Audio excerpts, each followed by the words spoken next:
Guys, কি অবস্থা তোমাদের? কেমন আছো সবাই? কে কে হচ্ছে গিয়ে খুলনার বিখ্যাত চিংড়ি মাছ খাবে চলে আসো।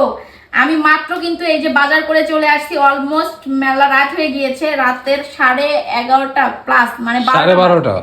সরি 12:30 বাজে। এই এখন আপনাদের ভাইয়া এই যে চিংড়ি মাছ কিনে নিয়ে এসেছে, দেখেন এত রাত্রে এই গলদা চিংড়ি। কে কে খাবেন চলে আসেন। আর খুলনার বিখ্যাত হচ্ছে গলদা চিংড়ি। আমি খুবই পছন্দ করি, বাট আমার শরীরে অনেক বেশি অ্যালার্জি উঠে দেখে আমি চিংড়ি কমই খাই। সাথে হচ্ছে চিংড়ি মাছ, এই ছোট চিংড়িটা আমি খাই, এই জন্য সবজির জন্য আমার এই ছোট চিংড়িটা অলওয়েজ বাসায় থাকে।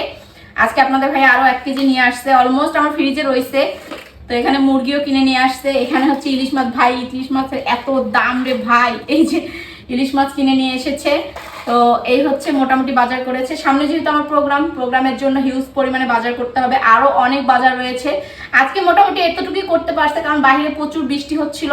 ওইভাবে আমরা যখন বের হয়েছি হুটহাট করে তাড়াহুড়ার মধ্যে যা পারছে আপাতত এতটুকু বাজার করা প্লাস কেনাকাটা করা হয়েছে। দেন আবারও যাইতে হবে, মানে এই কয়েকটা দিন দৌড়ের উপরে থাকবো। তো তোমরা যারা যারা আমার নতুন ব্লগ পাচ্ছ না বা ভিডিও পাচ্ছ না, তারা ওয়েট করো, ধৈর্য ধরো। সামনে কিন্তু খুবই ধামাকা ভিডিও আসতেছে, সেই পর্যন্ত আমার সাথেই থাকো। Thank you, love you everyone, bye by.